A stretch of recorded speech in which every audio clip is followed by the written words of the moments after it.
Live, this is News Channel 8 at 5 on your side. A search is underway for the person responsible for shooting and killing a man near a popular meat market in St. Petersburg this morning. Good evening. I'm Keith Kate. I'm Jennifer Lee. Thank you for joining us. It happened on 14th Avenue South, right around the corner from King's Meat Market. News Channel 8's Lenny Supal joins us live from the St. Pete Police Department. And Lenny, I understand police just released an important update in the case. Good evening, Keith and Jen. Yes, just moments ago, police telling us that 42-year-old Dion Bell shot in the chest and desperately ran to the market for help. And now we're hearing from the man who did everything he could to try and save him. Business at a popular butcher shop in St. Petersburg at a standstill. King's Meat Market wrapped with police tape stretching around the corner of 14th Avenue South. It's that location where officials say 42-year-old Dion Bell was shot in the chest before the suspect quickly took off. I ain't never seen nobody shot before.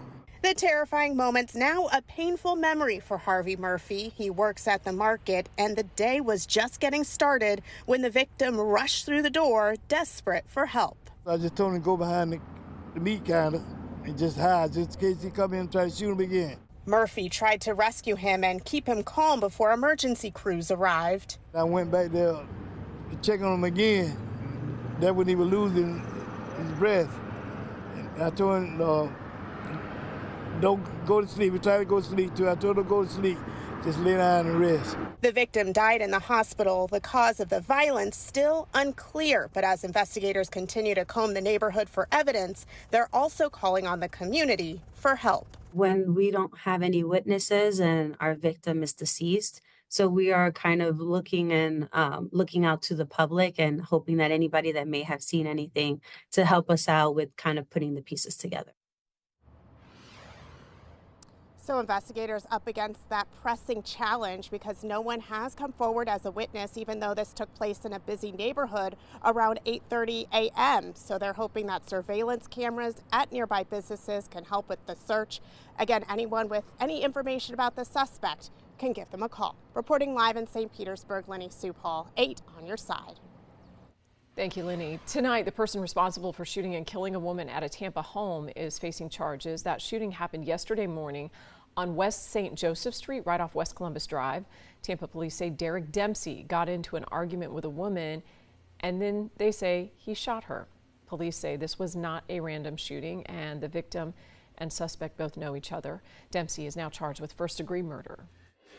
The state of Florida is filing new charges against President-elect Trump's second would-be assassin. Ryan Ruth is facing new attempted murder charges tied to his attempt to flee from Trump's golf course after he was discovered by the Secret Service lying in wait. Florida's Attorney General says the charges stem from the traffic stop that was needed to arrest Ruth, which caused an accident that seriously injured a 6-year-old girl. Ruth remains in federal custody tonight. He is facing 5 federal charges, including attempting to assassinate a presidential candidate. An infamous serial killer from the Bay Area is now the subject of a new movie that's bringing attention to a decades-old series of murders in Hernando County. News Channel 8's Jeff Patterson spoke briefly with the brother of the convicted killer and an expert about why these crimes fascinate people so much. It's a street with a dark history in Spring Hill. Now, this street is getting new attention because of a new movie. The van has been following me everywhere. The movie is called The Man in the White Van. It profiles the real-life case of Billy Mansfield Jr., who has been convicted of killing 4 young girls and women in the late 70s and early 80s in Hernando County. Human remains found on a property in Hernando County. The movie depicts news reports of the crime, stories that News Channel 8 covered in real life. We even interviewed the son of the convicted killer, Billy Mansfield III. I think maybe that's where the PTSD comes from now, because you block it out of your mind. As a kid, you can't really comprehend what's going on. And then over the years, you get asked a lot of questions, even the questions you're asking. And over the years, you can't really comprehend that. So when you get older, it starts flooding your mind of what happened. In 2022, Hernando County Sheriff's deputies searched the Mansfield property and found several sets of human remains. Billy Mansfield III told us at the time he believes his uncle, Gary Mansfield, was also involved. Well, how did Gary know those bodies were there? How did Gary, why all of a sudden he just start blurting out, there's more bodies, I want immunity? St. Leo University professor Dr. Joseph Sillo has written extensively about serial killers. There's no explaining from where I sit. I've studied them for years, and I really have. I wrote the course here at the university. He is very familiar with the case of Billy Mansfield and says we watch movies and read books about these cases for dark reasons. Why are we so interested in serial killers? Because in each of us, there's a macabre part. He says for many, the fear involved in finding out about serial killers is exciting. We like watching it. We don't want to participate in it, but we certainly get a certain amount of satisfaction out of being scared. As we drove up, Gary Mansfield was driving off. I asked him if I could ask him some questions. He sped off, leaving us and his past in the dust. In Spring Hill, Jeff Patterson, 8 on your side. I want to shift gears right now and take a live look at downtown Tampa. Sure is pretty out there. While the skies are clear right now, it was pretty foggy this morning. Our Max Defender Ray Chief Meteorologist Jeff Baradelli joining us with this week's forecast. This is our fog season as we head into the wintertime, and there's extra moisture out there, a lot more than we should have for this time of year. And so because of that, we're likely to see a lot of fog overnight tonight and tomorrow morning when you wake up. Looking outside right now, Max Defender 8, there's nothing out there. It is nice and quiet. It's a beautiful day today. We had high temperatures, upper 70s, low 80s. Right now, Newport Richey, a little bit of a sea breeze has kicked in. Limited temperatures down to around 73 right now. But inland areas, we're still in the 80s. It's 81 in Bartow, 82 Winter Haven, Bowling Green. You're right around 80 degrees. Over the next few hours, mild evening, just a light breeze. Temperatures dropping from the 70s, eventually into the 60s. And once those temperatures drop into the mid 60s overnight tonight, that's when our visibility is likely to go down, and we're going to see some patchy, dense fog across parts of the area tomorrow morning. So just be aware of that. That is going to be a problem for the first couple of hours of the day, and you'll see those visibilities reduced here. Look at 7 a.m. and 8 a.m., about a quarter of a mile in fog, and then the visibility starts to increase as the sun comes out and the fog clears out later in the morning. We're going to see a strong cold front head our way. That means temperatures really plummeting as we head into the weekend. We'll talk about it coming up. All right, thank you, Jeff. And you can track storms with the free Max Defender 8 app. It puts Florida's most accurate radar in the palm of your hands. Today, Tampa International Airport broke ground on a multi-million-dollar expansion. A new airside. Airside D is the airport's first new airside in nearly 20 years. The 16-gate terminal will serve as the international arrivals and departures facility. It is being built northwest of the main terminal. TPA says the new airside will help with a growing number of passengers as travel records are broken every year.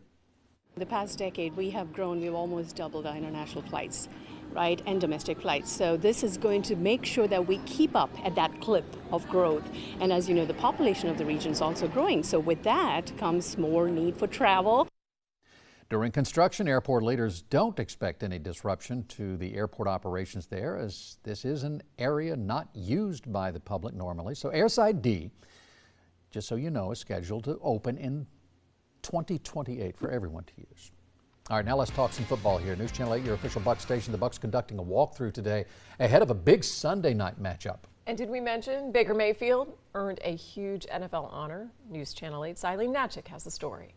The Bucs are coming off one of their best games, if not the best game of this season. Quarterback Baker Mayfield even earning NFC Offensive Player of the Week after his stellar performance against the Chargers. We've done an exceptional job about starting fast. Now it's not taking your foot off the gas. In the 40-17 win over the Chargers last week, the Bucs offense put up the most points, most total yards, and most rushing yards against the Chargers defense in 2024. Why have we started fast? Guys are executing the plan. Whatever's being called, we're executing at a high level, so it's just got to stay that way. Although the Bucs are the first team this season to have 3 different players win NFC Offensive Player of the Week, head coach Todd Bowles makes sure he keeps his players grounded and humble. We bring Baker winning NFC Player of the Week up after practice. We clap, we move on. That's all you get. That's all you get.